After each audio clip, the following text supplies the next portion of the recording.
food and wine. Flower edition.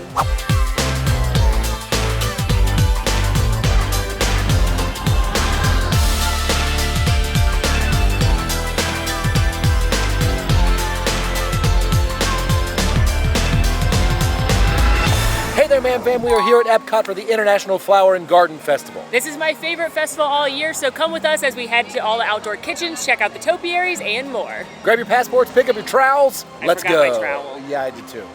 I'm sure they have some inside. It's the 30th anniversary this year. Look at the fun topiary out here with Moana and Maui. He's huge. Pua and Hey. This one's beautiful. I love this. Flower and Garden kicked off this year on March 5th and runs until June 2nd. And again, this is my favorite festival because of how stunningly beautiful the park is during this time of year. You've got beautiful topiaries and flower beds and gardens all over the place. Of course, we've got those outdoor kitchens with a bunch of food and drink. And I find the beverage and bites here to be delicious and light and fresh and feature lots of fruity and seasonal ingredients. Plus, you know, we're gonna check out all the merchandise and whatever other little magic we can find along the way. Now, as always, when you come into a festival, make sure you pick up your festival passport. This is going to have all of the different outdoor kitchens listed with all of the different menus. It's going to have some other festival information, and very importantly, it's going to have your garden graze stamp spots right here in the back, but more on that once we get to Eaton. All right, as Molly is so wonderfully demonstrating, we have picked up our gift cards. As we do every year, we asked you, the Man Fam, what our budget should be, and you told us $125 per person, or a total of $250 for this Flower and Garden Festival. Now, we have meticulously gone through the menus to select what we would like to enjoy, and currently, as it stands, we're a little bit under budget, leaving room for some spontaneous decisions, but as always, we will do our best to stay within budget. Also took a look at this year's scavenger hunt. Oh, there's Star-Lord. That's cool.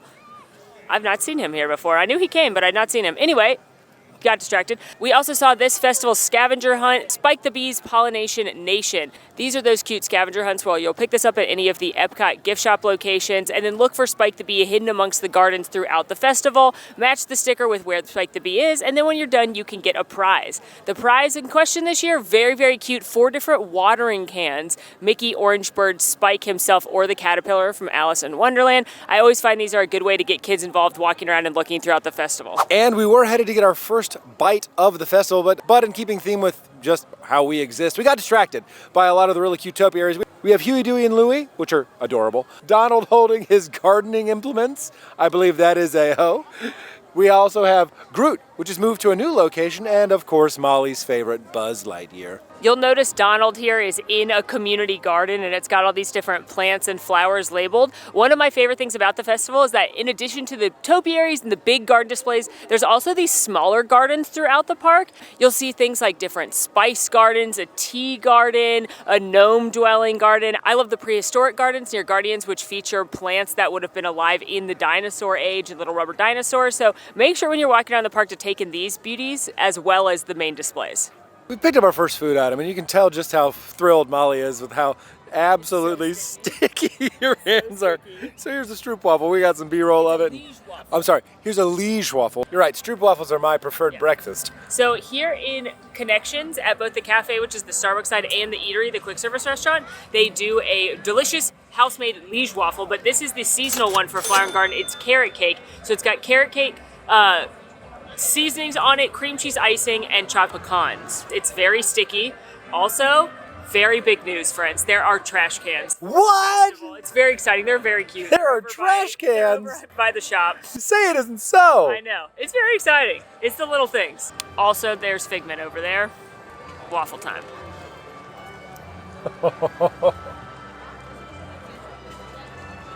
That's delicious. Starting things off with a banger here at the festival. This is fantastic. First of all, you can see little pieces of carrot throughout the waffle, making this healthy, kids. That's a vegetable for you. It's definitely sweeter than the regular waffle, but it's not overly sickly sweet. It's nice and buttery. The waffle's soft. It'd be better if it was warm, but this is delicious and a nice grab and go. And pro tip, mobile order it from the eatery. Also, this bite's really sweet. I want to point that out. This cream cheese bite, is too sweet for me, but the rest is good. Next stop, we're headed into Communicore Plaza, and we're gonna get stuff here at Florida Fresh, but first, we're headed into Communicore Hall to see what they've done with it for Flower and Garden Festival. At Festival of the Arts, I was delighted that they did a big Disney on Broadway display in here, so I'm excited to see if they've put something in here for Flower and Garden, because I feel like that's how to use this space. Ooh, it's pretty in here. Oh, and there's a Spike the Bee topiary over there. That's fun. Okay, this is cool. This is what I love about EPCOT festivals of old, and I hope they continue to bring back more of, and it's the education side of it. These pages are teaching you how the horticulture team does these incredible displays. So like the amazing flower towers, this is how the irrigation works. You hear the song? Remember Connection. Oh, that's nice. A little Kermit music. And it's talking about different moon phases. Oh, this is talking about how they get the birds that they work with. Also learning about how the topiaries are made. There's also some more plant displays in here, including some of the orchids. And then I really like these little clay marquettes of some of the topiaries. And it details a little bit about these specific topiaries. This is great. I hope that they continue to do things like this at the festivals. I hope they bring back the seminars and the learning classes. There used to be a tour just for Flower and Garden that I took my mom on that was amazing. I hope they continue to bring all of that kind of stuff back. Additionally, there is a booth in here, EPCOT Farmers Feast, and this booth is really fun because the menu changes 3 times throughout the festival based on what is in season. So if you come now, you'll get the late winter menu. If you come in a few weeks, it'll be early spring, and then it'll be late spring, which is very fun. You might be wondering why Molly is doing a quick little run-in. It's because we had a double booth boogie moment. It was a very long line, and now we're gonna, patient pants required at festivals. Sometimes lines are often very long, especially early when we are here and the booths are just opening. So now Molly's gonna get some B-roll and then we're gonna get into it. While we are getting all of our food prepped and ready to be consumed, this is a good time for me to remind you, if you do have allergies, there is an allergy menu in the My Disney Experience app. For me, what I recommend doing is going to the festival booth that you are interested in trying, clicking on that booth, viewing the menu and scrolling down, and it will show you an allergy listing for all of the items on that menu. It might be a little bit confusing, but when you read it, you read the item and it says for gluten, tree nut, peanut, that means if you have that allergy, then that food is for you. For example, I was concerned about the gremolata, looked it up, and am I okay to eat it? So I'm thrilled about it because those scallops look tasty. On this double booth boogie, the first of many, I imagine, because there are so very many booths, I went to Florida Fresh on the outside of Communicore Plaza and picked up the beer flight with the brewery Ommegang Melon Falls Watermelon Kolsch, Orange Blossom Brewing Company Starlight Papaya Pilsner, and the Southern Tier Brewing Company Strawberry Shortcake Imperial Ale. I also picked up the conch fritters with a key lime aioli. Now, Molly, what did you pick up? From Farmer's Feast, the early bloom menu, I picked up the grilled asparagus, which comes with pancetta bacon, spring peas, frise lettuce, a truffle sherry vinaigrette, and the real reason I wanted this dish, a soft poached egg. Additionally, I'm not gonna lie to you guys, I originally went in thinking I was gonna get this blueberry crumble cake, but the scallops looked amazing, so I swapped last minute and I got the scallops with spring pea risotto, featuring Ben's Original TM International Grains TM Arborio Rice, a lemon beurre blanc, and a gremolata. I am excited to try all of these things. The Encanto show is about to start, so we're moving so we don't have to worry about the music being loud, but here you have the influencer, carefully moving his prey across the savannah, trying desperately not to drop any of... Oh, he did it. He's magnificent. That's very talented. He's very proud. All right, time for a fritter. Into the key lime aioli.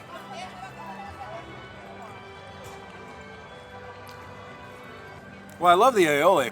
If you are new to conch and have never had it before, this is a really safe introduction to it. It's a little briny, a little taste of the sea, but that's intentional. You're not getting a lot of the texture of the conch because it's been sort of ground up and put in the fritter along with a host of other vegetables and spices. But the clear winner of this is that key lime aioli. It's tart, tangy, it has that delicious lime flavor, a little bit of garlic on the back end. I could probably bathe in that aioli, but this is pretty darn this is a good second option for it. Wow, it's tasty. First up, scallops, which I've recently discovered I enjoy. Look pretty good. The sear looks nice. It's a pretty good serving, I think. 2 scallops and a bunch of risotto and a lemon beurre blanc, $8. Like, don't forget you can use, if you're on the Disney dining plan, you can use your dining plan snack credits, and expensive festival food is a good use of that. But let's see how these scallops taste. Overall, I think this dish is a winner. The scallops on their own are a little of the sea, which maybe you wouldn't taste if you were eating them at a like fancier establishment. But they're cooked perfectly. They've got a nice crispy sear on the outside. I love the herbaceousness of the gremolata. The lemon beurre blanc is a winner. It's zesty, it's creamy, and then you've got this really nice cooked pea risotto, just bringing a little earthiness to it. Overall, this is a very good dish, especially for the price, and if you want to try scallops, this would be a fun way. And now for the asparagus, which is really for the sexy egg. Oh, yeah. I love an ooey gooey runny egg. I've been known to order extra eggs when available, which is a luxury now. In this economy? In this economy. All right, got egg, got asparagus, got bacon.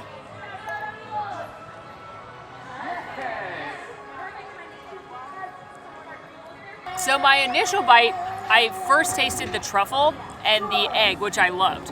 And then it tasted pretty salty, which I thought was just because I had the pancetta. But I've gone back and eaten bites of the asparagus on its own. It's oversalted. I like it in concept. I love a gooey egg. I like the big chunks of pancetta, and I do love the truffle flavor. But unfortunately, this one at least is too salty for me. Okay, now we're gonna start with the beer flight. I will start on this end with the strawberry shortcake imperial ale. I will be going for the watermelon kolf. Nice. And I'm very excited about this because it reminds me back when we were cast members and came here with our friends. I remember there being a booth that was all fruit beers, and I loved it, and it was one of my favorites, and I was really sad when it went away, and this is giving that vibe. It is. Cheers to over a decade ago. Booze and bloom. Ooh. That tastes like watermelon Jolly Ranchers and beer got together, and they had a romantic night, and now there's a beautiful watermelon beer baby. Watermelon beer, baby. The strawberry shortcake imperial ale, I was worried it was going to be really heavy. It's not. It does taste like a strawberry shortcake, and then it finishes off with the standard notes, and you are able to taste the alcohol of the ale. If you don't like papaya, you're not going to like the papaya pilsner because it finishes like a pilsner, but that foretaste is all papaya. It's kind of soapy. Molly does not enjoy papaya. I don't like it. I don't mind papaya, but I do not like that beer. Well, that does taste like cake. Yeah, it's wild, right? What's your ranking? 1, 2, 3. Really? Papaya? Watermelon. Yeah, I really don't like those two. They've taken the fruit thing too far. It's like they're too sweet. That one is great. I think the watermelon's my favorite, Yeah. followed by, I think mine's the same order, followed by the papaya, then ending with the shortcake. These two are too sweet, and I mean, if you don't like the taste of beer and you like fruit, try them. But I want less fruit, more beer flavor, personally. You heard it here first, folks. Less fruit, more beer. Follow us for more health tips. All right, and the moment you've all been waiting for, our journey into the Butterfly Landing, presented by Advent Health, where you can go and see, as the name would suggest, a whole host of butterflies, different varieties, watching them through their life stages, from caterpillars to their cocoons, and once they emerge, they get to fly around this space. And it really is, I enjoy this. I find it so peaceful, and as Molly says in the corner, I don't know if you heard her, majestic. I just have to say, as Molly does her best flower impersonation, attempting to get a butterfly to land on her, I love these types of exhibits. I've always loved the butterfly garden. I love that inside of it they have a whole selection of signs that teach you about the process of metamorphosis, of how they transform from caterpillars into butterflies, along with different names for all of the plants that you can find in here. White peacock butterfly. Molly likes the white peacock butterfly. I'm a fan of the monarch or the painted lady. But it's just so cool that this exists inside of a theme park. It's being educational and entertaining, edutainment at its finest. You know, science is real, and it's awesome. There's more topiaries here on the World Nature side, starting with the Wish topiary over in the entrance of this area, and now we've come upon Woody and Bo Peep and her sheep, Billy, Goat, and Gruff. But I'd like you to draw your attention to Bo Peep's eyes that look like she's been reading threads for too long, and she's just got nothing left. You also have one of my favorites right here, which is the Lion King topiary with Rafiki, Baby Simba, Sarabi, and Mufasa. And I love Mufasa's mane being made out of I feel like it's like coconut husk or like palm tree husk. And it's just the artistry on these is so amazing when you start looking at the detail and the different elements they've used. Like, look at the difference in Rafiki's body versus his feet, different kinds of moss. It's just like unbelievable. We were en route to begin our eating in earnest and found this little inside out section where they have the plants that inspire some emotions. We have some Inuit plants. Ennui plants. Ennui is a bored emotion with an apathetic flair. Some embarrassed plants. And I'm given to understand, looks at Molly for help here, that these plants match the colors of the individual emotions. And again, I just want to point out how beautiful EPCOT is during this festival. You've got your floating planters filled with vibrant and bright flowers. And then all across the lawns here, you have flower beds with intricate designs. It's just so beautiful. Here's another one of the new topiaries this year, Phineas and Ferb. Look at those little cutie patooties. Phineas handing Ferb some flowers, which I think is nice. I read recently that most men or boys never receive flowers in their life until their funeral. So give your guy friends flowers. Give your husbands flowers. You've also got these classic friends being adorable. Chip and Dale, of course, right here, probably causing chaos if I were to guess. And then Minnie basking with her picnic basket. You've got Mickey holding his badminton racket, and the shuttlecock is right here. But he's also helping Pluto fly a kite. He's very busy, double multitasking right there, but isn't this so precious? Next stop, BrunchCot, which is a very popular booth, which comes as no surprise we can't find a table, which means it's trash can table time. It's trash can table time, brunch edition. And here at BrunchCot, we've picked up 2 items, one a returning fave, and one we opted to try something new. For that returning fave, it's the avocado toast. It's topped with marinated tomatoes, plant-based cheese crumbles on a toasted ciabatta. You can also see there's some edible flowers and some radishes on there. And then for the new dish, this is another plant-based dish. It's a biscuit and gravy featuring impossible sausage and pepper jelly. Intrigued by both. And both of these items were stamps on the garden graze. For each of the EPCOT festivals, there are food crawls that fit a certain theme, and if you try 5 participating dishes, you get a prize. At Flower and Garden, it's called the Garden Graze, and they're all plant-based dishes. So the way it works, you pick any 5 of these dishes. You can try 5 different ones. You can repeat. It doesn't have to all be in the same day. Each time you purchase one, show the cast member your book. They'll stamp it. Once you fill this up, you get a freebie. So both of these are part of the Garden Graze for us today, starting with, I don't need a fork. Oh, you're gonna, okay. I'm just gonna chomp it. The avocado toast.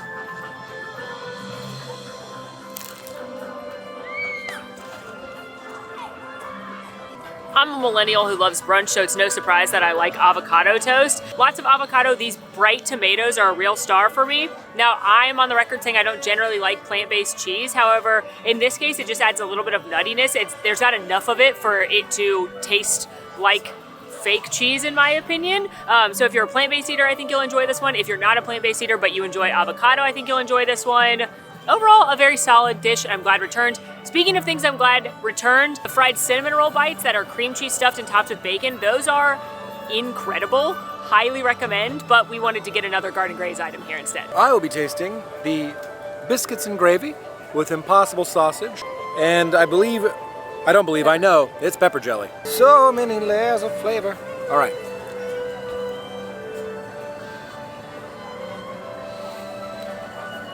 I will let it be known, I am not a plant-based eater, and in general, I'm of the opinion that impossible meat does not taste anywhere close to actual meat. So, take that with a grain of salt. What I will tell you is that I think the biggest thing that I'm not enjoying about that dish is just the pepper jelly. If this was biscuits and gravy, I'd be a lot more okay with what's going on there, because that's the flavor and consistency and things that I like. In fact, as far as the sawmill gravy goes, it's actually seasoned pretty well, and I find the impossible meat sort of passable in that. The sausage patty is fine. It tastes like a spicy sausage patty. I know it's not actual sausage, but that's okay. And the biscuit is another one of the weak parts. It's just too dry and crumbly. It needs butter. It needs butter or a butter substitute in that. Maybe I can't believe it's not butter. But I think if I were to have a chance with this dish again, it would just be biscuits and gravy, none of the pepper jelly on top. It's just adding that sweet tang on top of a very savory dish, threw me off a little bit. You know, the more I think about it, the thing I'm most bummed out about that biscuits and gravy dish is that it has potential to be a really good plant-based dish. And I'm just bummed that the pepper jelly kind of throws a wrench in that. I'm surprised pepper jelly is what took it down, because I didn't think I'd like the sausage, and the sausage was actually fine. I agree. I agree it was the pepper jelly. Bummer. Made it into the Odyssey building now, which is the citrus blossom booth. And they've been doing this for several years at this point, turning this building into one of the festival booths. And they decorate it really cute. Orange bird is the theme here. So you've got this cute like postcard, and then you've got little animations floating about with Orange Bird. A lot of people don't actually know who Orange Bird is or where he comes from. They just know he's this cute little guy. Or you're like, why is there this weird bird with an orange for a face? But he actually was designed in a sponsorship deal with Disney and the Florida Citrus Commission. When Walt Disney World was opening in 1971, they worked on this partnership so that they could promote local orange growers. Thus, Orange Bird was born in 1969, and when Magic Kingdom opened in 1971, they had the Sunshine Tree Terrace, which sits where Aloha Isle is now, where the original sweet treat iconic snack of the park was the citrus swirl, not the Dole Whip, and Orange Bird was there as a character you could meet. And I wish they'd bring him back. I think it'd be fun if Orange Bird like popped up as a surprise meet and greet at things like this festival or over in Magic Kingdom. All right, we've gotten our food from the Citrus Blossom Cafe, and it is no surprise with a mascot like the Orange Bird that everything is some citrus flavors involved in it. We have picked up the citrus baked brie with orange lemon marmalade, limoncello macerated blueberries, and spiced Marcona almonds, alongside the lemon tart made with lemon curd, blood orange fluid gel, aquafaba meringue, and raspberry powder. This is also on the garden graze. And it's no surprise to anyone that Molly will be sampling the brie. One of my favorites every year, because who doesn't love a baked brie? Crispy, flaky crust there, lots of ooey cheese. I get a bite with everything, a nut, a berry. Kind of impressed with myself on that.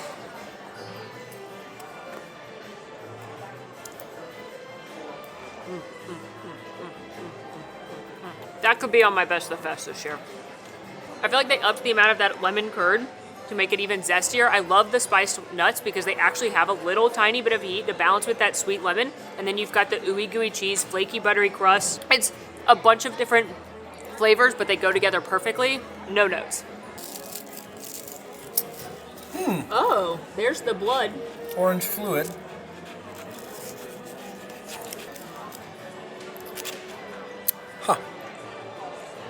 I have questions. Okay, gonna try to get a little bit of the meringue, some of the blood orange fluid. Thank you.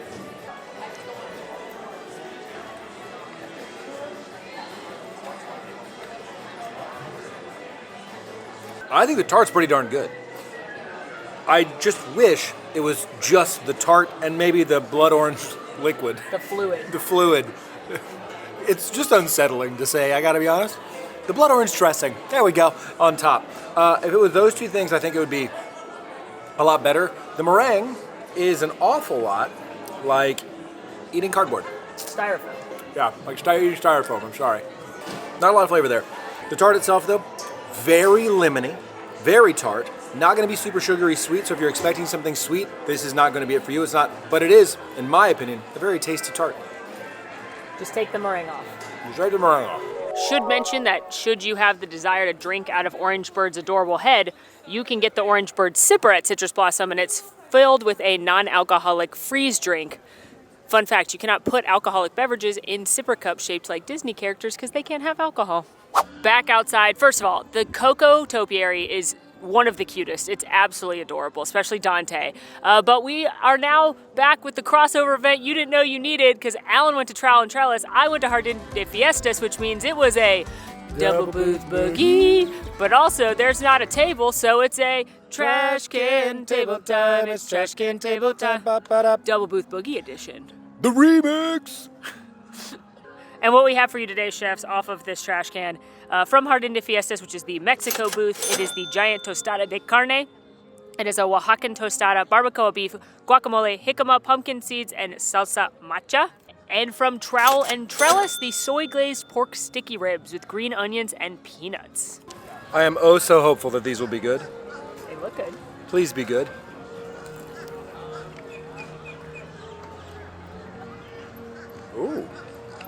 Ooh. Hello, sailor. Yes.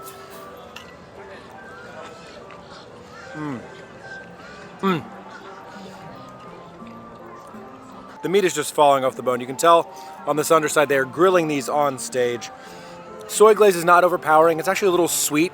I like that the peanuts add a little bit of crunch too, so for some nice contrast. The chilies on top, the peppers that are put on top actually have some heat, which is, it never happens in Disney World. So I'm so excited for that. This might be on my best of the fest. This is not super fatty. It literally just pulls off the bone. I gotta be honest, I didn't know if I wanted to go to Trial and Trust to start this festival, but I'm so thankful that we decided to pick these up. I don't even... How are you gonna do this? I'm gonna do it like big nachos.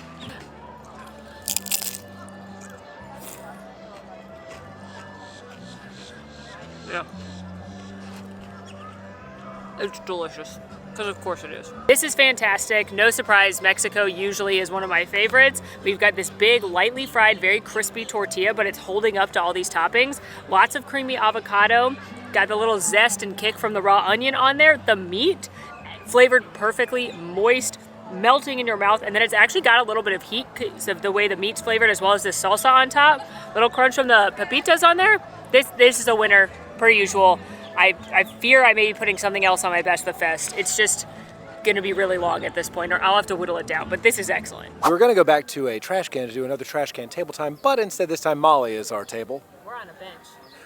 I was over on the bench, just across from Lanwan, which means hopeful garden in Chinese. We had to look that up. I had no idea what it meant before. From there, we have picked up the house-made cheesy crab wontons. Thank you, Vanna/Molly. These are fried wontons filled with cream cheese, celery, and imitation crab stick drizzled with a plum chili sauce. And a satay beef bao bun filled with pan-fried beef, red onion and jalapeno, and Chinese satay peanut sauce. A few things I just thought of. One, they don't have to call it a bao bun. That's like saying bun bun. Bao means bun, so that's silly. Two, when walking over here, we did see the beautiful topiaries in Norway, including the troll, who's really cute, and Anna and Elsa, who look stunningly beautiful. I like Elsa's cape. I don't remember that last year. And three, I'm so excited that these are back because these are one of my faves forever and always.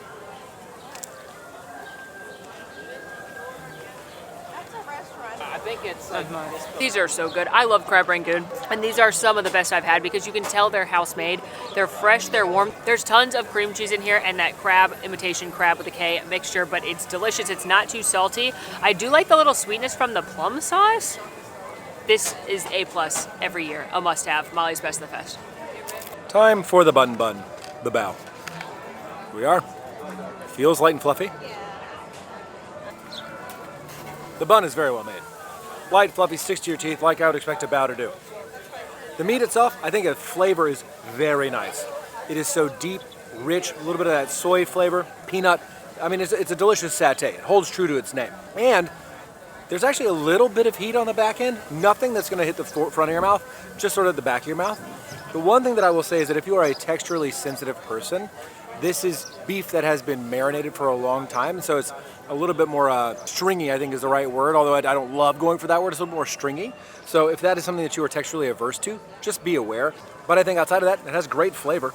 And I think, again, I'm impressed that we have a bao like this. Look at these heckin' adorable pandas. They are heckin' adorable, and you know what? I bet they want a hug. They do. Which one are you? Which one of these pandas am I? Yeah. Probably that one. Yeah, you know what? That adds up. I'm in the back there. I'm just rolling about with my snacks, having a good time. No cares. Yeah. Carefree. cares. Carefree. Yeah, I would love Yeah. to be a panda. They truly seem like they just eat snacks and nap, and it seems like a good Well, life. they literally don't get enough calories from the bamboo to do anything else other than that. But yeah, I love them. adorable. There's also a Pinjing garden, and there's plants that are over 30 and 40 years old, which is cool. Hello from Refreshment Outpost, where we have picked up the Crooked Can Pollinator's Paradise. Cheers.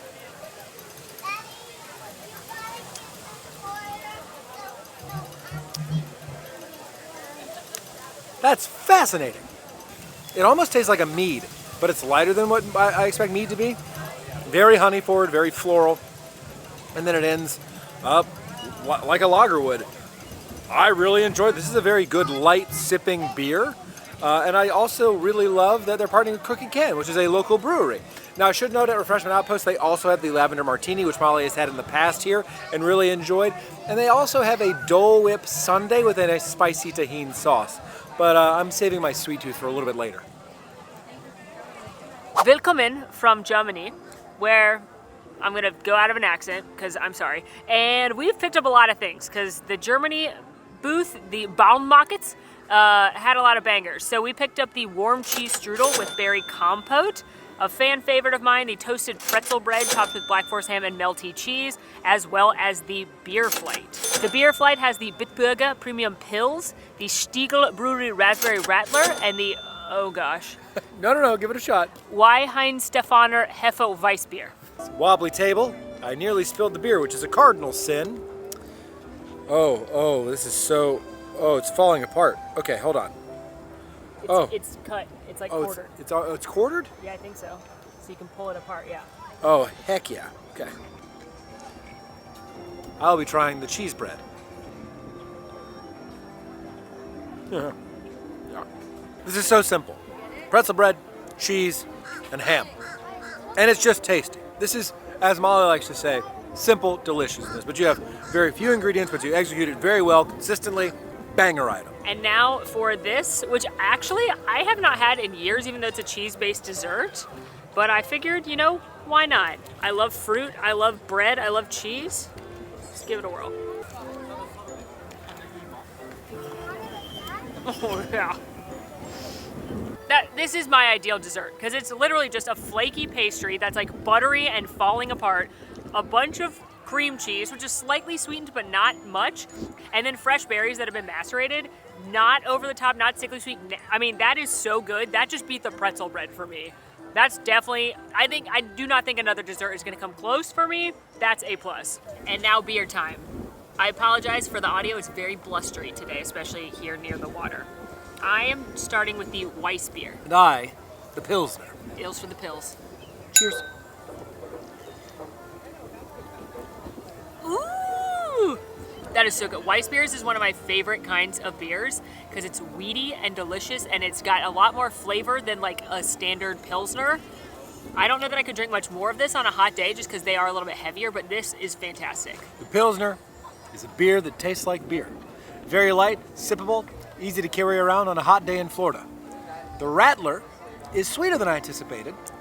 Oh, me too. That's like juice. Yeah, it tastes a lot like juice. Don't give it to your kids though, even though it tastes like juice, which is often the case here in Germany. A lot of their beers do taste like juice. Overall, I have to say, we at Mammoth Club do not recommend giving beer to children. Although, you wanna know how I'm old? Multiple times today, I've been like, those children can't drink alcohol.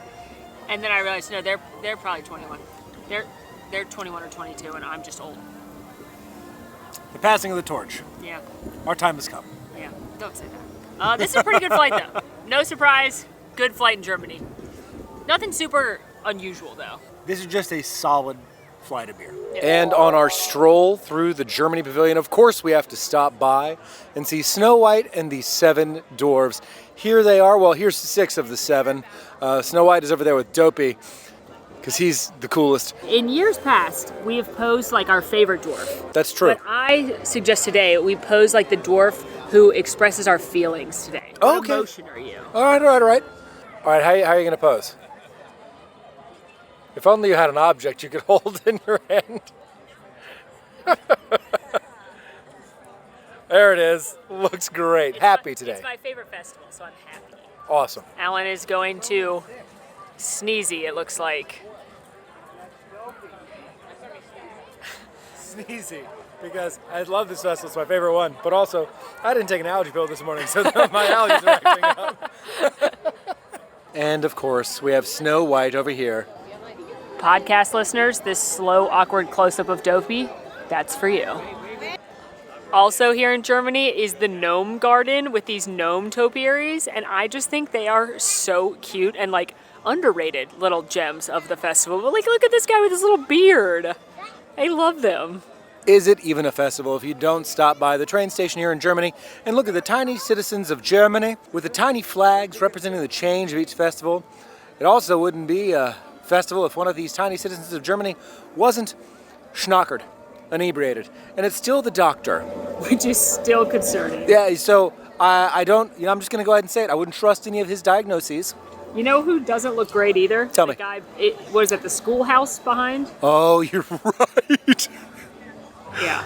Oh. Poor guy. Yeah, well, it's good to know that the tiny citizens of Germany are having a great festival and enjoying flowers, gardens, boozes and blooms. You know, we had sworn this booth off.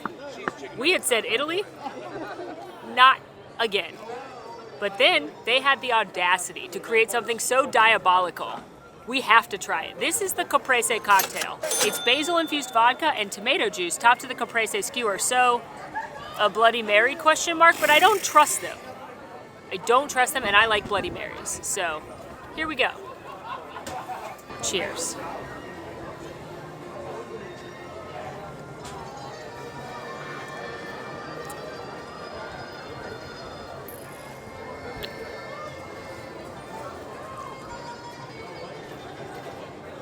I don't like it.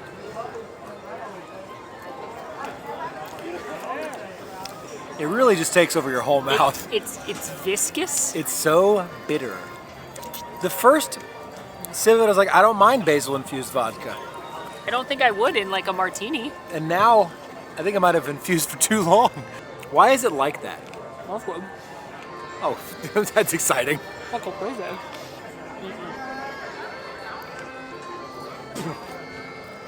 I think that is for someone who isn't me. If you like a Bloody Mary, maybe. No, It's not good. that's not a Bloody Mary. For the record, we did not count this $16 cocktail in our gift card budget because we don't want to. No, because this was for the meme. This was to see if this was good. This was not a serious suggestion. The audacity. I long for a day when we see the Italian festival booth make quintessential Italian foods. They have a salad that actually doesn't look bad right now, but I will not be fooled again. Yeah, I don't want to be hoodwinked. It's got cheese bits floating in it now, which I normally love cheese bits. It's just not good, and I, for the life of me, will never understand how the same pavilion that makes Via Napoli makes this booth. But anyway, let's continue on. Well, now that we've had that, let's talk about some of the nice things in the Italy Pavilion, namely the Lady in the Tram topiary. I love that the longer the festival goes on, the more bushy ladies' ears get. Also, Derek, the PhotoPass cast member who gave us some wonderful magic shots like you're seeing on the screen right now. Ooh, ah, magical.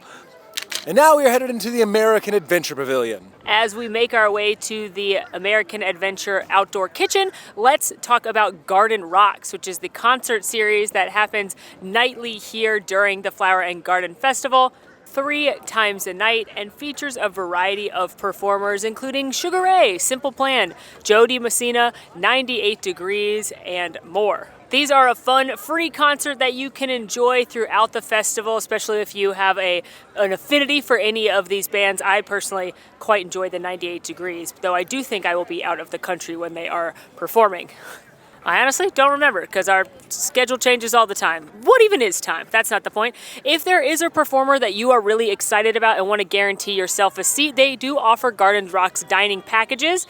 You can book them in advance at sit-down restaurants across the park such as Coral Reef Beer Garden, Le Cellier, and you will get a voucher for reserved seating for one of the showtimes. They also offer day of dining packages at Regal Eagle. These are less expensive because it is a quick service restaurant. Just know those are available first come, first serve. So if it's someone you really want to see, you want to get there early. Also note, they may not even offer them for every artist because if they sell out of the sit-down restaurants, they're not going to offer them at Regal Eagle. Swung by Magnolia Terrace for our next dish, but as you can see, it's pretty crowded here in the American Adventure Pavilion, which means it's time for Allen Table Time. It's Allen Table Time. Bop it up. I'm a table. And we have picked up the spicy chicken gumbo with andouille sausage and long grain and wild rice. I made a point to specify both of those. Let's dive in. I feel like gumbo is something, and I'm gonna say this before I take a bite, but I feel like gumbo is something that can be prepared in mass quantities and have it still be quite good. Hope I'm right. Chicken is fall apart tender. Andouille sauce still has that snap, it's not been overcooked. And the same is true for the rice, still fluffy. It is deep and flavorful throughout, very rich, very hearty, and has a little bit of a tingle of spice on my tongue. Ooh, I'm happy about that. Now listen, do I wish it had more? Yeah, but that's my own preference. Last year we did have the muffalata, which was good, and I'm happy they brought it back, but I'd definitely pick the gumbo again. They're doing that Tiana topiary proud. Good for them. Once more, as we pass through the boundary of America into the Japan pavilion, I am compelled by my duty as a creator of integrity to remind you that there is a seasonal funnel cake offering. It is peaches and cream funnel cake, in fact, but we will not be sampling it because the fried and twisted nest of dough atop with caramel and macerated peaches does not call to me. It is an abomination on what a peaches and cream could be. Cobbler, perhaps, but not, nay, a funnel cake.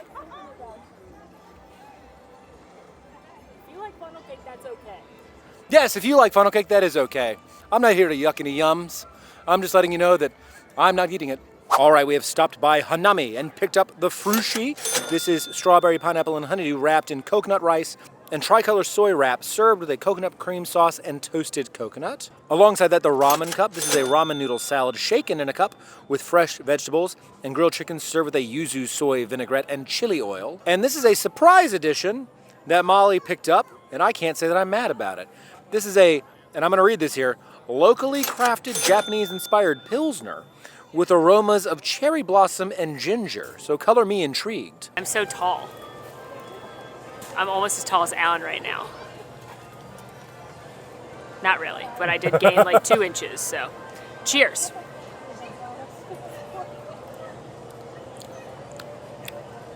Oh. I'm not really tasting ginger, but I'm definitely tasting beer and cherry. Do you smell ginger on top?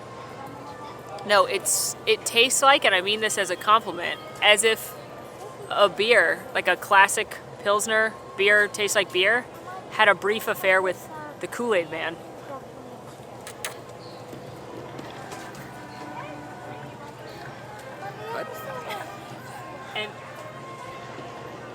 And the Kool-Aid Man was like, oh yeah! Oh, no. And then dropped some of the Kool-Aid into the beer. It was cherry, obviously, if that wasn't clear. And that's what it tastes like, and I love it. It was cherry. You mean red? You mean red? Yeah, red Kool-Aid, cherry Kool-Aid. Oh yeah! Dropped into beer, and now it tastes delicious. And now, happy Frushi season to all who celebrate.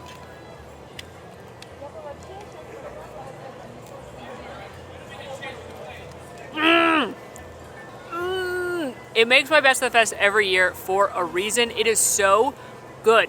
The coconut sticky rice is perfection. Slightly sweet, slightly coconutty with that coconut cream on top. Then you've got the fresh fruit on the outside and the inside. A little toasted coconut flakes on top for a tiny bit of crunch. This and the Germany dessert are how I want dessert presented to me, because I don't want sickly sweet, artificial flavored things. When you can have something as beautiful as Frushi and it tastes light and fresh, it's like chef's kiss perfection. And now I shake. Imagine if the top would come off there. I don't want to. All right, we have shaken this together. Noodles, corn, red cabbage, chicken, some edamame.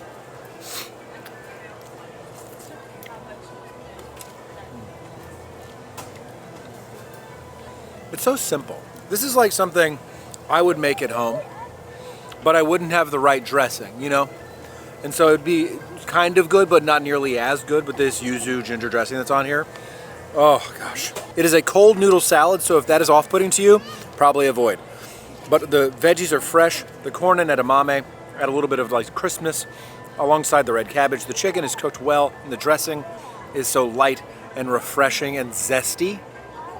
Little citrusy notes from the yuzu. There's just something so, I don't know, nostalgic isn't the right word, but this just hits for me. This is going on my best of the fest list.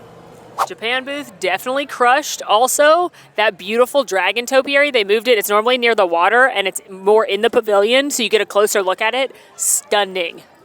We are now passing through Morocco where we are going to bypass the Tangerine Cafe. This is always listed as a festival booth, but the menu has been the same for like years at this point. So gonna skip it in favor of trying something new, but as always, especially if you're a plant-based eater, the trio of dips and stone-baked bread, incredible. All right, well, things have gotten crowded, so we decided to do a little hadaba booth boogie, ba-da-ba-dum, bow, with the dance. I traveled far to La Isla Fresca, where I picked up the Jamaican jerk chicken made with pigeon pea rice, roasted sweet plantains, and a cinnamon butter, okay, and the coconut chocolate flancocho. This is chocolate cake, coconut custard, and a passion fruit caramel. This is also on our garden graze walk. Is it a garden graze walk? It's a garden graze. It's on our garden graze. There we go, yep. I went to the longest line we've been in so far, which is usually the case because I went to Fleur de Lis, which is in France, and there are delicious things to be eaten, and everyone knows that. Can I pronounce them? That is the real question. For starters, the croissant fromage de chèvre, herbes et al rôti, which is a croissant stuffed with goat cheese, herbs, and roasted garlic. And then also the gnocchi provençal à herbe canard confit sauce ramen. Doing my best here. This is pulled duck confit with a rosemary sauce and an herbs provincial style gnocchi. I am literally giddy about both of these items. First, we're gonna try my booth here, starting with the jerk chicken. This faces steep competition. Okay. Oh, a little shoulder shimmy shake. Okay, it's the Fresca. I see you. That has some heat. That's good. Yeah, if you're spice averse, I'm gonna go ahead and tell you, you should still get this because jerk chicken is delicious, but it is hot. Get over it. That's what Yeah, get over it. It is hot. Now let's try the rice. Fluffy, fair amount of cilantro. Sort of what you'd expect from like a red beans and rice situation. Not anything that's gonna blow you out of the water. And now the plantain. Ooh, it smells heavily of cinnamon. Yo, somebody stole their grandmama's recipe. Hands down best of the fest. I mean, it might be one of the better things I've eaten today. The chicken, moist, cooked well, spice on the outside, marinated so it's all throughout. And the fact that it actually has heat, like jerk chicken should, is sending me. Is it the best jerk chicken I've ever had? No. But this is far better than what I was expecting, and I'm compelled to go get more. And now for the flan. Just a little cross-section action. Oh, it's so light. At least the Fresca is bringing the A game. I have to tell you, if you are a texturally sensitive person, flan might be a bit out of your wheelhouse because it does have, because I have heard from folks who have like a texture thing, flan sort of like rubs that particular ick. Not for me though. The chocolate on the base, really nice and rich. And then up top, I would never know that this was a plant-based option. This, I think, in my head, alongside the passion fruit caramel, which is a little bit looser than I would like, but it still tastes lightly fruity and of caramel. Yeah, this is a great option, period. First up, the duck gnocchi. You get a gnocchi right there and a little duck.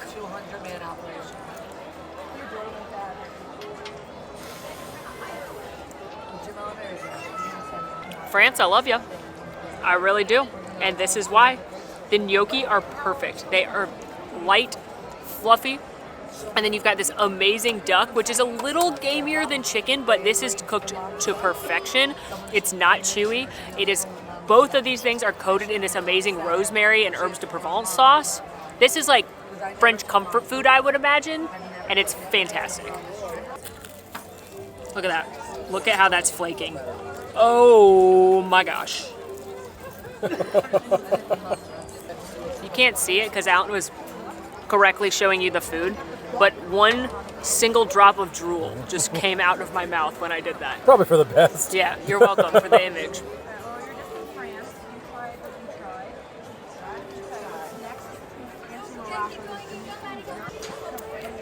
I'm gonna need a minute. I could scrap the rest of my best of the fest list just for this. This speaks to me on a spiritual level. It is a buttery, flaky, house-made croissant, and it's stuffed with herb garlic goat cheese. It's perfect. The glorious day at Flower and Garden has continued. Saw more amazing topiaries, including the Muppets, which I think is a grade A topiary. Also, the Beauty and the Beast topiaries are very cute. There's 2 different sets, Lumiere and Cogsworth, and Belle and the Beast, all stunning. Tinkerbell's topiary right here with the little fairy houses is adorable. But we're taking a topiary break, even though there's more very cute ones not far away, to show something I don't think a lot of people know you can do at Flower and Garden, which is the Twinings Tea Tour here in the UK Pavilion. They do have a guided tour that's free that anyone can do, but it is full for now and it's only certain times a day. But anyone can go in and grab one of these little maps, and then you walk around the tea garden here, learn about the different kinds of herbs and plants that make the tea, and then once you're done, you get a prize. Alan, what's Yes. your favorite kind of tea? My favorite kind of tea. You get to pick from this list. Oh, I have to pick from that list? Yeah. Ooh, that's tough. If it's like a standard tea, then I'm going to go with an Earl Grey. But I also like herbal tea more than black tea, and I like green tea more than both. So jasmine green tea at the top of the list. And then after that is going to be a herbal tea. So that's going to be from that list, peach and orange, ending with an Earl Grey. Okay. What about you? What's your favorite tea? I don't love tea, like hot Oh. tea. Oh. It's not I don't mind it. I'm not Ted Lasso, but You know, I always figured that tea was just going to taste like hot brown water. And you know what? I was right. it's not my go-to hot beverage. Of these, I think I would like to try raspberry lemon, and I do enjoy iced tea, so that's nice. All right, I think we've seen all the teas, Yes. so now we get our prize. Yes. We got tea. Mission accomplished. Yeah, if you do the little tour, walk around, look at the garden, tell the cast member, and they will give you your choice of a tea bag. So these are the ones we picked, and it's just a fun little thing you can do. Yeah. Who doesn't like free things? Unsurprisingly, with so many beloved characters from the UK, they have really cute topiaries here. Not only Tinkerbell, but they've got the Winnie the Pooh gang right here, Winnie the Pooh Rabbit, Tigger 2, Eeyore, and Piglet. And then as you move up a little bit this way, they've also got Captain Hook and Peter Pan fighting in front of Tick-Tock Croc. I just love the topiaries so much. They're a wonder to behold. Dear friends, I come to you again letting you know it has been a double boot and boogie. Won't you join us? Won't you join Won't me? you join us in the place I like to call the booths we currently went to? We went to both Refreshment Port and Northern Bloom. Both Canadian booths, eh? And we love our Canadian friends in the north. So, from Northern Bloom, we picked up the seared scallops with French green beans, marbled potatoes, and a bacon vinaigrette. That looks delightful. And here, this pile of fries from Refreshment Port is the Provence poutine. These are herbes de Provence seasoned French fries, goat brie, lavender honey, hazelnut croquant, and fresh lavender. I'm so intrigued by this. We're also being graced by the band in Canada. All right, into the scallops we go. This is the second time today we have had the scallops, so we have an easy point of reference. Get over here. Get.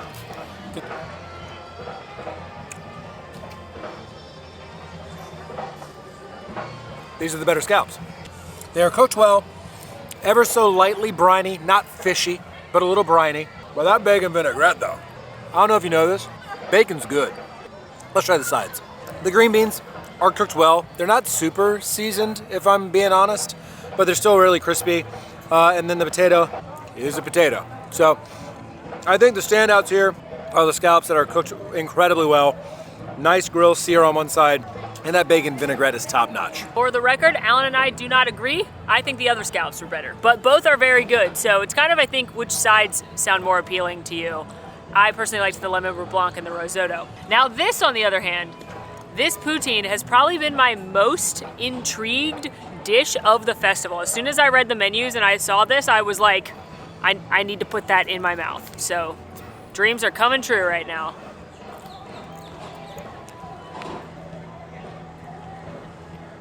Yeah, that's delicious. Oh my God. Fries themselves with the herbs de Provence are delicious. I love the little crunchy hazelnut moment for a texture change. Creamy, dreamy brie cheese on here. I'm not tasting lavender, which is what I thought was the most intriguing part of this, but basically it's like fancier poutine kind of, and it's the honey's a little naturally sweet. This is great and very shareable. I'm very into this. All right, well, we have swung by two more booths, the Yacht Grub and the Beach Grub booth, LOL. And in between them, by the way, is a play area called Play Along Bay, which is a fun play for Storm Along Bay between the Yacht and the Beach Club. But that is very clearly a double booth boogie. I do like the dance that's now accompanying it. Molly's been doing B-roll and absolutely crushing it. It's also... Oh, you're right, hold on. And we weren't able to find a table, so you know what that means. It's trash can table time. It's trash can table time. Ba-ba-da. Ahoy! Indeed. These are new booths this year, and I was very excited when I saw the menu, so excited to try them. I love that Disney's done this. There are so many birds around here, and I am so stressed out. I love that Disney's done this recently. They've put booths that kind of go with each other, like sister booths, in this play area. And then again, they've made like a little picnic play area for the kids. And across the way, you have a goofy topiary, and he's blowing dandelions. It's just a very sweet area in the festival. But we've got a lot of food here. From Beach Grub, we got the grilled street corn on the cob with garlic spread and cheese in quotes, because this is a plant-based dish. Returning favorite, although at a new booth this year, but this is also our final stamp on the garden graze. We've overrun our trash can table, so Alan is also a table. I'm a table. This is a double booth boogie trash can table Alan table time. It's the ultimate. It's like So much it's like Endgame when everybody came together. On your left. This is our Endgame right here. This is the s'mores bar. It's a fudge brownie and dark chocolate toasted meringue and smoked graham cracker. Looks delicious. From Yacht Grub, I picked up this trio of dips, which really tickled my curiosity when I first saw it listed. It's a caramelized onion dip, a whipped feta dip, and pimento cheese dip with house-made chips and caviar. We now have caviar at an EPCOT festival, which is crazy to me. And lastly, careful. You know what? Yeah, we'll just leave that one there. This is a sparkling wine cocktail flight. You can get any one of these in a full size, but we decided to go for the flight. It's an elderflower sparkling cocktail made with sparkling wine, Seagram's Club Soda, and St. Germain elderflower liqueur. A lemon sparkling cocktail, which is sparkling wine, Seagram's Club Soda, and a limoncello liqueur. And an orange sparkling cocktail, which is sparkling wine, Seagram's Club Soda, and an Aperol aperitivo liqueur. So if you want a wine spritz, I got 3 options for you, and let's dig into this feast. First up, dips. Now, much like Martin Short on Only Murders in the Building, I could live off dips. I love dips.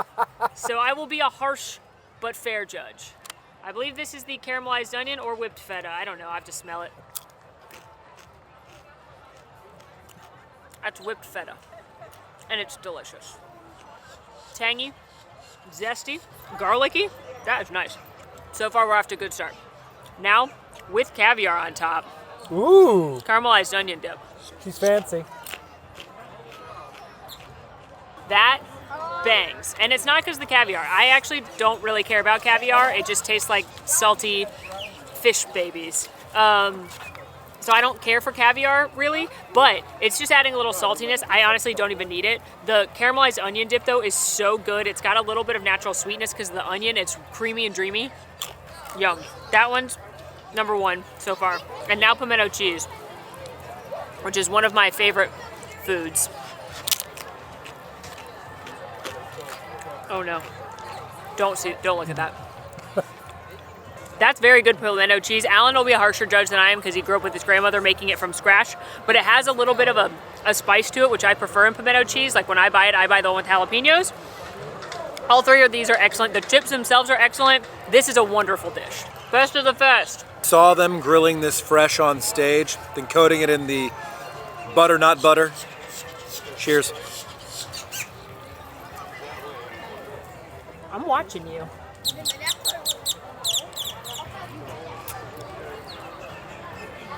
I mean, what's not to love? Really nice, fresh grilled corn. You can taste that it just came off the grill. Super garlicky. I'm not gonna say it's buttery because it's not butter adjacent-y. Plant-based or not, you should pick this up. It's delicious. Now for the s'mores bar. I don't really know. I'm just gonna go in the middle right here, which I'm sure is gonna upset Alan. My eye is twitching.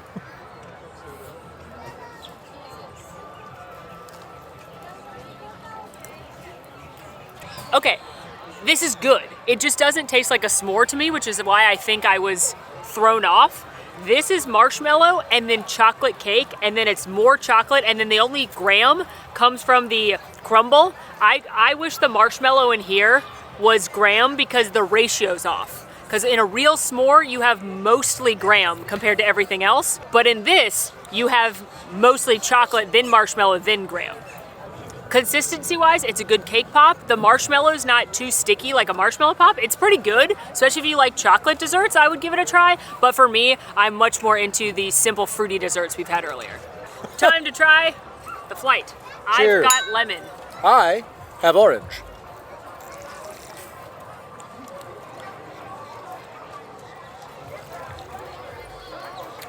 Okay. And that's pretty good. I'm surprised, honestly. They're a little watered down, as to be expected by how long it takes us to do anything. That's factually correct. That one, the orange tastes mostly of Aperol. Yeah, that one tastes refreshing and light and pretty good. Now the elderflower one too. Tastes like elderflower, which is not my favorite. My order goes lemon, orange, elderflower. Thank There you. go. You see, I like elderflower. Mine would go lemon, elderflower, orange, actually, just because it's mostly Aperol. And I do love an aperitif, but I'd like to taste the orange. I think that's pretty fun. I enjoy that it's a flight of something other than beer as much as I like beer. If you like a spritz of any of these flavor varieties, I think worth a shot. Although I would say, as with most cocktails at the festival booths, there are better cocktails, full price cocktails in the pavilion. So I would agree. If you're gonna buy a full price one, I would probably still rather buy just a full size glass of champagne from France or margarita from Mexico or something along those lines. But I think the flight is fun. How many bees tall are you? Over 140.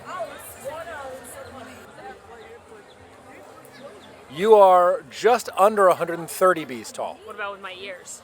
You're about 135 bees tall. Only a few booths left, and we are still within budget, but we are skipping World Showcase. Here you can get the PB&J soft serve, as well as that fun nitro frozen honey cheesecake. Love the honey cheesecake, especially how unique it is. Big fan of the peanut butter soft serve. The grape soft serve, not for me.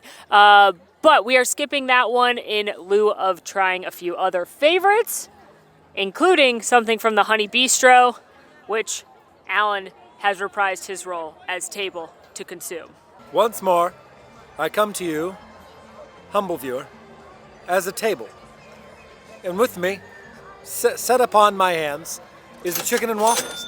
This is crispy chicken and a sweet honey jalapeno bacon cornbread waffle with whipped honey butter and spicy honey on top. In years past, this has been delicious.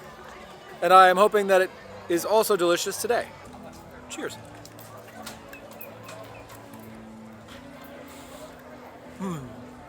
As good as the chicken is, and it is good, the honey butter on top with the hot honey adds a little bit of that sweetness and spiciness. What really sells it is the waffle. That cornbread waffle is so very, very good. It almost falls apart, but not in a crumbly way. On the inside, you actually have kernels of corn too. It's hearty enough to stand up to the chicken, but also light enough to where it doesn't overpower the whole dish as you might have with like a huge Belgian waffle. This has been solid in years past. It's still solid this year. I really enjoy this. You could say it's waffly good.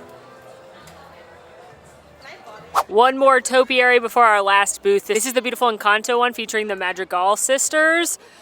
Look how detailed these are. I love Isabella and the use of the succulents for her dress. Oh, this one's so cute. And look, Mirabelle's mariposa is starting to light up because it's getting dusk. Swung by our final booth, the Pineapple Promenade, where we picked up an annual tradition at this point, a frozen desert violet lemonade. This is Minute Maid premium lemonade with desert pear and violet syrups, topped with an edible flower grown in the Land Pavilion. It is a flower and garden staple, and also the Playa Linda Brewing Company Violet Lemonade Ale. I every year have to do a taste test to get both violet lemonade drinks. Also, We did go over budget, 87 cents. That's it though, 87 cents to get the Violet Lemonade Ale. I think totally worth it, and pretty proud of us for being almost exactly on our budget today. Additionally, we did turn in our Garden Graze book here to get our completer stamp, and we got the prize, which is a pack of wildflower seeds, and this little souvenir cup that's full of Dole Whip pineapple and plant-based vanilla swirl, which is very exciting because if you get the swirl in Magic Kingdom or in any of the parks, it's not plant-based vanilla, although the pineapple always is.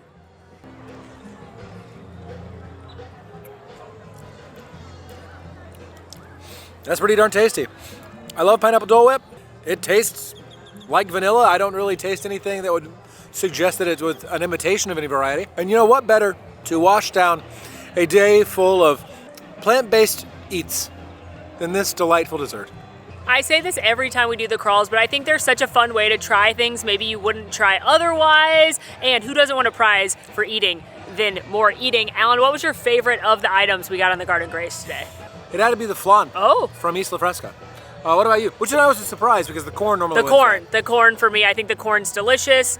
I know the avocado toast is also tasty. But also just always like to throw it out there. If you are a plant-based eater, our friend Vegan Disney Food, she is the best when it comes to covering that. Also, similarly related, our friend Gina at Gluten-Free Disney World, if you are a gluten-free eater, they come to these festivals and they cover everything in those two categories, including if there are any like tweaks or amendments you can make to a dish, like ask them to leave this off, etc. So they are the go-tos if you want those special diets covered in full. But now I have to do my Violet Lemonade throwdown.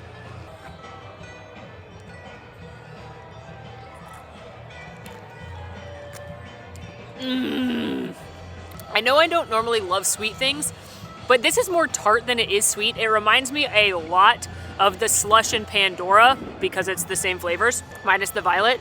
But it's delicious. It's chilly now, so it's not hitting quite as well as it would if it was a hot day, but this is a fun drink that anybody in the family can enjoy, and it's refreshing and tart and a little floral.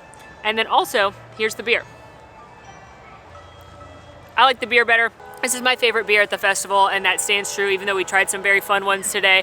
It is lightly floral and lightly fruity, but it still tastes like beer, refreshing. This is fantastic, but honestly, both of these are a Flower and Garden tradition at this point. And just like any good occasion at Walt Disney World, you know there's gonna be some merch. So we're headed into Creation Shop to check it out. And I'm not gonna lie, y'all, I've seen a bunch of it as people have been walking around today, and it's cute. And we have a couple different merchandise collections, starting with Orange Bird. In the Orange Bird collection, we have Orange Bird mug, tiny human t-shirt, hat, spirit jersey, and it's terry cloth, corksicle, ears, lounge fly, tank top, t-shirt, Dooney&Burke tote, Dooney&Burke square purse, Dooney&Burke crossbody, lounge shorts, fedora, all over pattern t-shirt. I really like this. Spaceship Earth planter, watering can, garden stakes, garden block. I believe you use these for your knees if you're gardening, ? Lug Life crossbody with water bottle holder. There's also a Spike the Bee collection, including a Turvis, Lug Life crossbody, tiny planter, honey pot, t-shirt, garden stake, V-neck t-shirt, salt and pepper shaker in the shape of the cute Spike the Bee trash can that's outside. Wonder if there's an Orange Bird one too. Update, yes there is, but they're sold out. And Spike the Bee shoulder pet. There's also a very fun Alice in Wonderland Flower and Garden collection, which I think makes sense. That's a lot of garden flower vibes in that story. We have a teacup and saucer. This is so cute because it has the butterflies and the flowers and the rocking horse fly. These are cute. Also, bucket hat, t-shirt dress, small planter, crop shirt featuring the caterpillar and Alice, t-shirt featuring the caterpillar, rain jacket, butterfly loungefly purse, cup, pillow, butter dish, coasters, and they are the peanut butter and jelly, like bread looking. This is so cute. There's also a pass holder collection featuring Mickey topiary, including a mug, hat.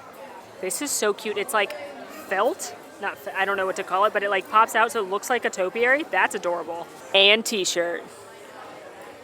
And last but certainly not least, a variety of pins, including Figment, Groot, pass holder Alice in Wonderland, pass holder Spike the Bee, Orange Bird, Winnie the Pooh, and Simba.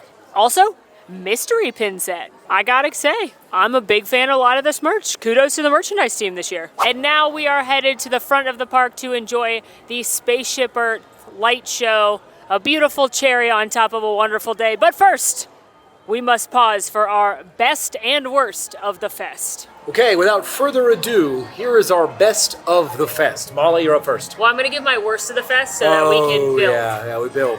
My worst of the fest is the asparagus dish from Farmer's Feast. I had high hopes because I love a runny egg, but unfortunately, the dish was too salty. And my worst of the fest is, unfortunately, the biscuits and gravy from EPCOT. The pepper jelly on top of that really just did a number on that dish. Otherwise, I thought it would be pretty good, especially for a plant-based dish. And now for the best of the fest, mine are the ramen salad from Japan, the gumbo from Magnolia Terrace, the jerk chicken from Isla Fresca, the chicken and waffles from the Honey Bistro, and my favorite dessert was the cheese Danish from Germany, and my favorite beverage was the cherry and ginger beer from Japan. All right, Molly, now yours. Solid list, solid list. Mine is as follows. The scallops from Farmer's Feast, the tostada from Mexico, the creme rangoon from China, the dips from the Yacht Grub, no surprise to anyone, the cheesy croissant from France, and the duck from France. I'm throwing in a bonus one.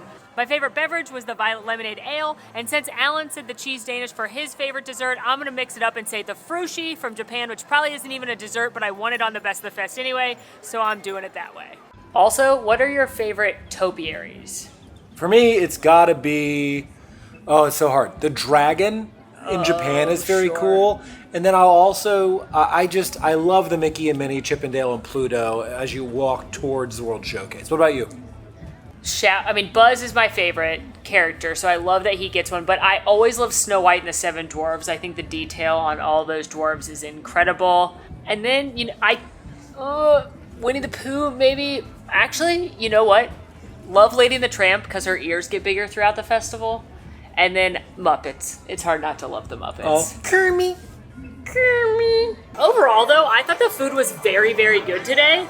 There's a reason I love this festival, and I just think the dishes they make are so light and bright and fresh, and it was very hard to narrow that list down. Year after year, the Flower and Garden Festival continues to impress. I think it's a cut above other festivals, and just like you, it is my favorite, hands down. It's also so beautiful in the park right now with the topiaries and the flowers and all these little gardens to enjoy. It's just enchanting. It's a wonderful time to come to EPCOT. And like I said, we are going to end the night with the Spaceship Earth light show. Every few minutes, they do a little dancing light show on Spaceship Earth, the prettiest girl in school, and they mix it between regular ones they have all the time, and then they bring in special ones for the festivals. And for the Flower and Garden Festival, it is Pocahontas' Colors of the Wind. So, we're going to go watch that.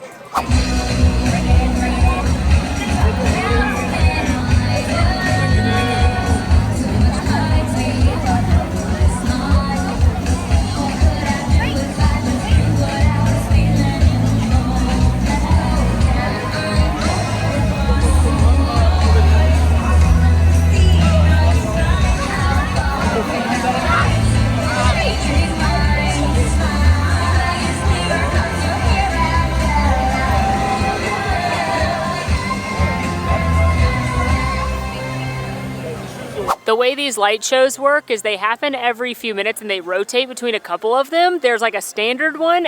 And then I didn't realize they had also brought back the What Else Can I Do from Encanto with Isabella for Flower and Garden because she's making flowers and things. So it looks like Flower and Garden's getting 2 light shows, which is pretty special. Hoping the next one's Colors of the Wind. Oh my God.